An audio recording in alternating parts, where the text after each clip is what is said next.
Sa loob ng 8 taon at 17 conferences ng Premier Volleyball League (PVL), 4 na beses lamang natalo sa finals ang Creamline Cool Smashers. Kaya naman ang kanilang pagkatalo sa Petrogas sa 2025 All-Filipino Conference Finals ay isang malaking balita. Hindi lang para sa fans, kundi para sa buong volleyball community.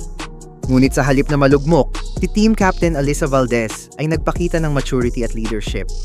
Sa panayam ng Spin.ph, sinabi niyang, "We win some, we learn some, and we actually do hope that we learn a lot from this loss. I honestly feel like it's part of the journey." Para kay Valdez, ang pagkatalo ay hindi kabiguan, kundi isang pagkakataon para sa introspection at paglago. We can't win everything, but we're taking this loss as something that humanizes us at the end of the day just because sometimes, sarili din namin yung kalaban namin.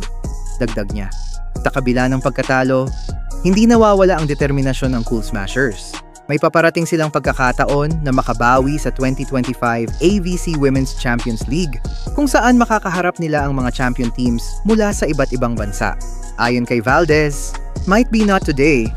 We fell short but we have another tournament coming up, so hindi pa tapos din yung laban for us." Ang pagkatalo ay nagsilbing wake-up call para sa Creamline.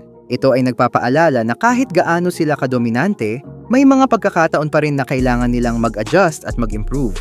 Sa pamamagitan ng pagkatalo, mas lalo nilang nauunawaan ang kahalagahan ng teamwork, disiplina at humility. Para sa mga fans, ito ay isang paalala na kahit ang mga pinakamagagaling ay dumadaan din sa pagsubok. At para sa Creamline, ito ay isang pagkakataon na muling patunayan ang kanilang lakas at determinasyon. Sa huli, ang tunay na sukatan ng isang champion ay hindi lamang sa dami ng panalo, kundi sa kakayahang bumangon mula sa pagkatalo.